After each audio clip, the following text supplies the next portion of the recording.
आप सभी को जय श्री श्याम। कैसे आप उम्मीद करते सब अच्छे होंगे।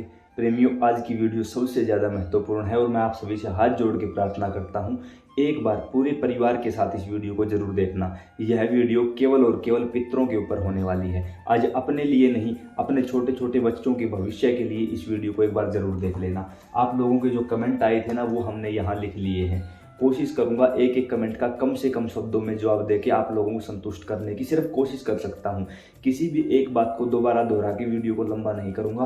फिर भी एक बार कोई भी आप लोग कमेंट मत करना, कुछ भी मत करना, कुछ भी मत करना। सिर्फ एक बार बैठ के इस वीडियो को ध्यान से सुन लेना।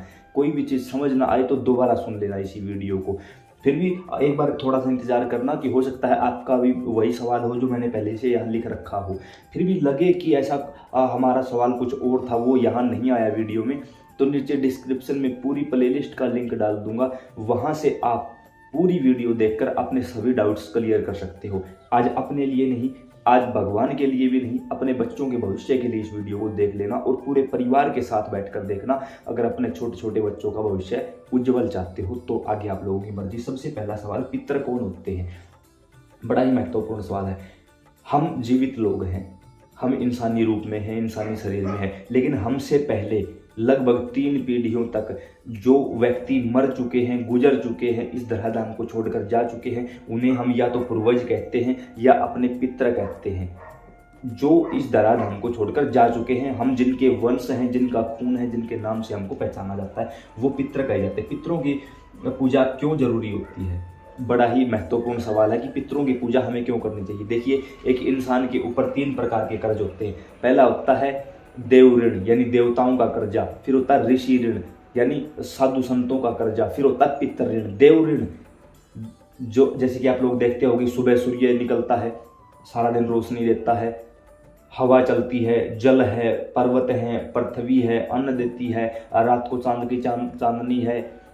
तो ये हमसे क्या लेते हैं? जब एक घर में बिजली का मीटर लगवाया जाता है तो हर महीने उसका बिल आता है, लेकिन क्या कभी सूर्य नारायण ने आपसे बिल मांगा? नहीं मांगा। तो देवताओं का कर्जा है ये हमारे ऊपर। कैसे चुकाया जाएगा? जब हम हवन करते हैं, देवी देवताओं के मंदिर जाते हैं, उनको याद करते हैं, उनका भोग लगाते हैं, तो इससे देवताओं का कर्जा उतर जाता है। फिर आता है ऋषियों का ऋण, यानी गुरुओं का ऋण। उनका क्या ऋण है हमारे ऊपर? उन्होंने ये सदग्रंथ दिए हैं, वेद पुराण, जो उन्होंने उपनिषद हमें प्रदान किए, जो हमारे जीवन को आगे बढ़ाने में काम आती हैं, ये ऋषियों का ऋण है। ये कैसे उतरेगा? जब हम गुरु शरण में जाते हैं, गुरु के वचनों पर विश्वास हो जाता है, उन वचनों के सहारे हम आगे बढ़ते हैं, तो हम ऋषियों का ऋण उतार देते हैं। फिर है पितर ऋण, यानी हमारे पूर्वजों का ऋण, जिनसे हम पैदा हुए हैं, जिनके जमीन में, मकान में हमें हिस्सा मिला है, हम जिनका खून है, जिनके नाम से हमें पहचाना जाता है, उन पितरों का हमारे ऊपर कर्जा है। उसको बोलते हैं पितर ऋण। तो पितर ऋण कैसे उतरेगा? इसीलिए कहा जाता है, भगवान के सामने आपके भी माँ बाप ने कभी हाथ जोड़े होंगे कि हमें एक लड़का दे दो। अब सोचने की बात है, लड़का क्यों चाहिए? क्योंकि लड़की जब होती है तो शादी करके दूसरे घर में चली जाती है और दूसरे घर का पालन पोषण करती है, लेकिन लड़का जो होता है वो यहीं रहकर हमारी ही जमीन में, हमारे ही नाम से हमारे पितरों को हमारे बाद जल देता है। तो जब एक व्यक्ति एक लड़के को इस पृथ्वी पर जन्म देके उसे पितरों की पूजा में लगा के धराधाम छोड़कर चला जाता है, तो उसका पितरों का कर्जा मुक्त हो जाता है। जो व्यक्ति इन 3 कर्जों को मुक्त नहीं करता, वो कभी भी भगवान के धाम तक नहीं जा सकता। याद रखना भाई। अब कुछ हो सकता है कुछ लोग बोलेंगे जो साधु संत हैं वो याद रखना, थोड़ा सा आप पता भी कर लेना इस बारे में। जब कोई व्यक्ति संन्यास धारण करता है, गृहस्थ जीवन को त्याग देता है, तो सबसे पहला काम, उसको गुरु दीक्षा नहीं दी जाती, सबसे पहला काम यही होता है उसके हाथों से उसका पिंडदान करवा देना, यानी अपने जीते जी अपना पिंडदान कर देना। मतलब कि अब मेरा इस संसार से कोई लेना देना नहीं है, फिर उनको किसी चीज की जरूरत नहीं है। समझ में आई बात? पितरों का स्थान बनाना जरूरी है कि कोई भी जरूरी नहीं है। आप साल में कम से कम 5 बार किसी भी पवित्र तीर्थ पर जाकर पितरों के नाम का पिंडदान, तर्पण, श्राद्ध कर दीजिए। श्राद्ध पक्ष में उनका श्राद्ध निकालिए, तिथि याद है तो अच्छी बात है, अन्यथा श्रव पितृ अमावस्या को उनका आप श्राद्ध निकालोगे ना तो वो शांत हो जाएंगे। कोई जरूरी नहीं है। भागीरथ गंगा क्यों लाया? वह भी मंदिर बना सकता था। बड़ा ही अच्छा सवाल है। राजा सगर के 60,000 पुत्र थे। राजा सगर ने राजसूय यज्ञ की तैयारी की, तब इंद्र को भय हुआ कि यार ये तो यज्ञ करके मेरा राज्य छीन लेगा। सबसे अगर डरपोक कोई है तो स्वर्ग का राजा इंद्र है। उसको भय हो जाता है जब कोई व्यक्ति भगवान की तरफ चलता है तो वो रास्ते में हजारों प्रकार के रोड़े डाल देता है। उसने यहाँ भी ऐसा ही किया। जब राजसूय यज्ञ का घोड़ा छोड़ा गया तब इंद्र ने उस घोड़े को चुरा के कपिल मुनि के आश्रम में बांध दिया कपिल मुनि परम सिद्ध थे, वो तपस्या में लीन थे, दुनियादारी से उनको कोई लेना देना नहीं था। उस समय पर जब राजा सगर को ये पता चला कि कपिल मुनि ने उसके घोड़े को चुराया है, तो राजा सगर के 60,000 पुत्र वहां गए। उन्होंने ऋषि के उस तप में भंग डाल दिया, ऋषि को जगा दिया। और याद रखना, जब आपके कारण किसी साधु का तप ध्यान भंग होता है तो वहां सिर्फ और सिर्फ विनाश होता है। जैसे ही कपिल मुनि ने उनकी तरफ देखा क्रोध भरी नजर से, तो 60,000 पुत्र जल के राख हो गए। ये तप था उस संत का। राजा सगर ने उनसे माफी मांगी।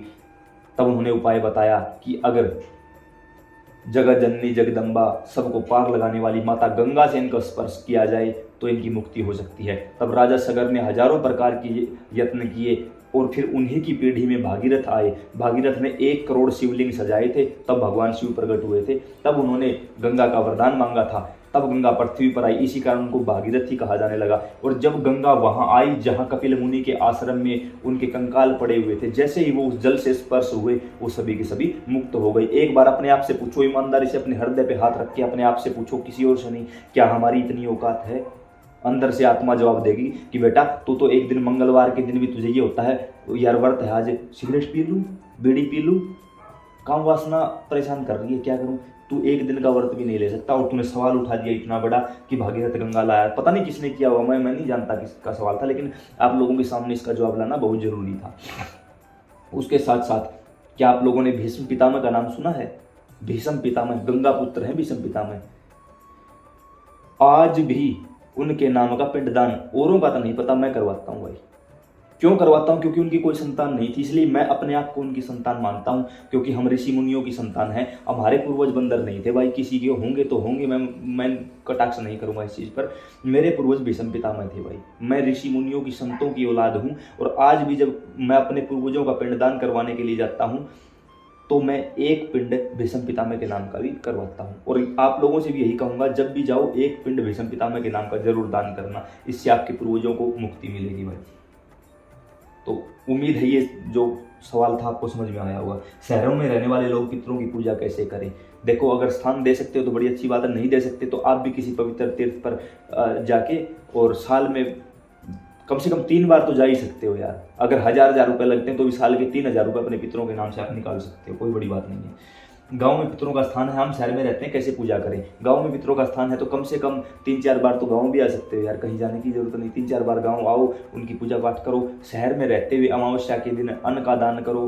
तो किसी छोटी छोटी बच्चियों को, जो बच्चियाँ लड़कियां 5 साल से छोटी हैं, उनको 10-10 रुपए दे दो, गौ माता को रोटी दे दो, किसी भी शिव मंदिर में जाके दीपक जला दो, हो जाएगी पूजा पाठ यार। कोई बड़ी मुश्किल, कोई बहुत बड़ा खेल नहीं है ये। जितना आप लोगों ने हवा बना रखा है इतना नहीं है ये। साल में कितनी बार पिंडदान करवाना? कम से कम 3 बार पिंडदान जरूर करवाना चाहिए।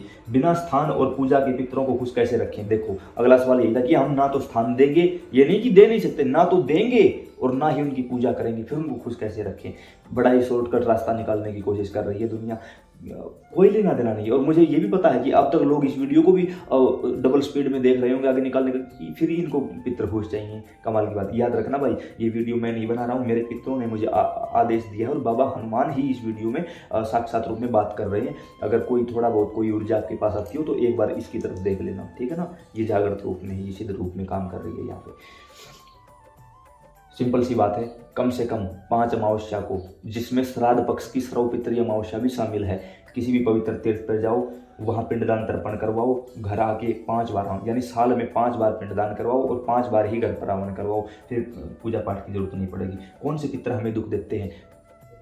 लगभग बाल पित्र और ऊत पित्र। बाल पित्र कौन? जो 11 वर्ष से कम उम्र के बच्चे गए हैं उनको बाल पित्र कहा जाता है। ऊत पित्र यानी जो अनमैरिड थे, जो लड़का पैदा नहीं कर पाए, उनको ऊत पित्र कहा जाता है। एक ऊत 100 ऊतों के बराबर होता है, तो उनकी पूजा करना जरूरी होता है। और वही हमें परेशानी देते हैं। क्यों देते हैं?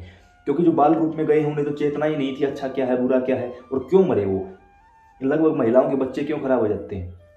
उसका यही कारण है कि महिलाओं की बच्चेदानी पर कोई ना कोई तांत्रिक क्रिया कर दी जाती है, उनके ऊपर कोई मसान बैठा दिया जाता है, वो उन बच्चों को खाता रहता है। एक महिला ने तो नीचे कमेंट कर रखा था 8 बार बच्चा खराब हो चुका। यार बहुत बड़ी बात है, बहुत बड़ी बात है एक महिला के लिए इतना सब कुछ हो जाना। अगर वो महिला भी ये वीडियो देख रही है तो कहूँगा आप किसी जानकार से इलाज करवाइए। मैं इलाज नहीं करता, मैं चौकी दरबार नहीं लगाता भाई। आप लोगों से हाथ जोड़ जोड़ के थक चुका हूँ, लेकिन आप लोग समझने को तैयार नहीं। मैं समझता हूँ आपकी परेशानी कितनी बड़ी, बिल्कुल समझता हूँ, लेकिन क्या करूँ, कोई दरबार नहीं लगा। दरबार लगाता होता तो क्या आपकी परेशानी दूर करने में मुझे समय लगता या मेरा मन ना करता? बिल्कुल होता भाई, लेकिन आप भी थोड़ा सा कोऑपरेट करिए मेरे साथ। तो जब बाल रूप में बच्चे खराब हो जाते हैं तो वो गलत डायरेक्शन में चले जाते हैं, जिनको कच्चा कलवा या मसान बोला जाता है। तो उन सब से छुटकारा पाने के लिए ये ऐसी शक्ति होती है, इसको घर के अंदर आने से भगवान भी नहीं रोक सकते।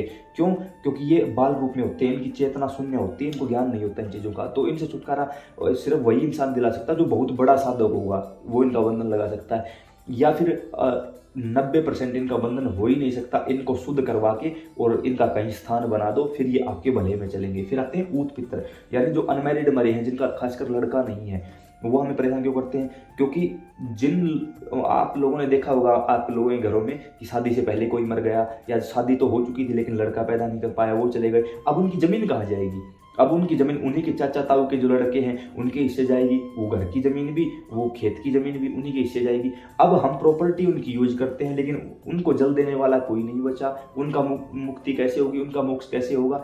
तो फिर वो उस व्यक्ति के ऊपर थोड़ा सा दबाव डालना शुरू कर देते हैं। पहली पीढ़ी में वो दबाव डालेंगे 30%, दूसरी पीढ़ी में 75% और तीसरी पीढ़ी में 98% तक, यानी एक प्रकार से कटोरा हाथ में दे देंगे। मरने तो देंगे नहीं, लेकिन भीख का कटोरा हाथ में दे देंगे। अब ये देखो आप कितने परेशान हो, उसी पीढ़ी में आपको पितृदोष मिलेगा, और लगभग ऊत पितरों का आपको पितृदोष लगा हुआ मिलेगा। गया पिंडदान के बाद पूजा करना जरूरी है क्या? कुछ लोगों ने कहा गया के बाद कहीं पिंडदान तर्पण नहीं होता, मोक्ष होता। नहीं भाई, गया के बाद बद्रीनाथ में पिंडदान किया जा सकता है, और पिंडदान तर्पण बद्रीनाथ में करने के बाद भी आप अपने घर पर उनकी पूजा कर सकते हो, कोई परहेज नहीं है। पितरों की उम्र कितनी होती है? लगभग 140 वर्ष की उम्र होती है, बाकी उससे भी ज़्यादा हो सकती है, लेकिन जो देखने में आया है 80% पितरों की उम्र 140 वर्ष की होती है। पितरों की मुक्ति के बाद स्थान का क्या करें? भैया हमने स्थान तो बना दिया अपने पितरों का, हमने मोक्ष गति करवा दी, बद्रीनाथ पिंडदान तर्पण जो कुछ करना था वो करवा दिया, अब क्या करें? कोई बात नहीं, आप ज्यों की त्यों पूजा करते रहो। भगवान श्री कृष्ण ने गीता में कहा, अर्जुन पितरों में मैं आर्यमा स्वामी हूँ। तो जब हमारे पितृ पूर्वजों का मोक्ष हो जाता है तो आर्यमा स्वामी खुद आकर हमारा भोजन स्वीकार करते हैं। मासिक धर्म में अमावस्या निकाल सकते? बिल्कुल भी नहीं, कोई पूजा पाठ नहीं की जाती। पितरों का पता नहीं क्या करें?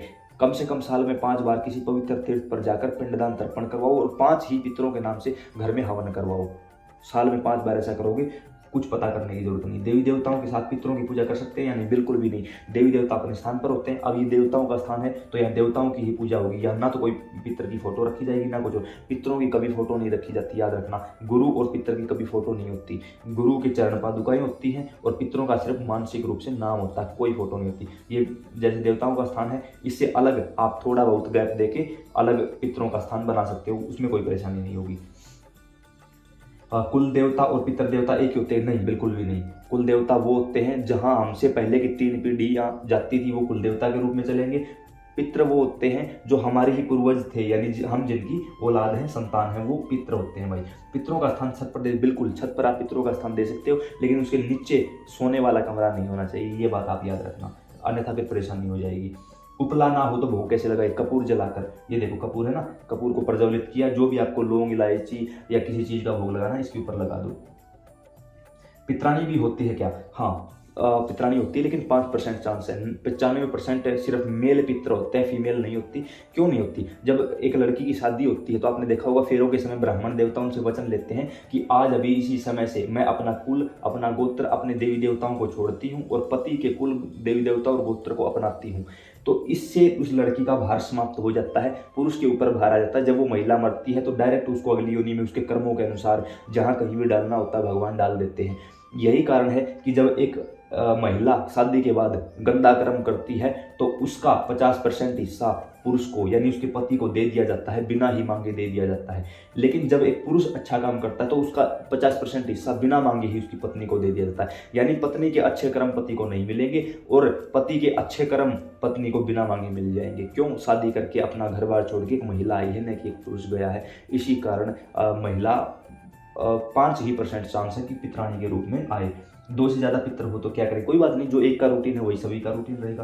पुरुष ना मानने तो महिलाएं पिंडदान, बिल्कुल गया में जाके तो कोई भी पिंडदान कर सकता है। फिर भी अगर लगे कि हमारे घर के पुरुष शराब पीते हैं या घर में पुरुष है ही नहीं या कहीं विदेश में रहते हैं या मानते नहीं, तो महिलाएं भी पिंडदान कर सकती हैं। लड़कियां पिंडदान ना करें, त्रिपिंडी श्राद्ध ना करवाएं, नारायण बलि ना करवाएं, ये हमारी प्रार्थना है आप सबसे, क्योंकि लड़की के ऊपर वैसे भी 2 परिवारों का भार होता है। तो ये इतने सारे कमेंट थे।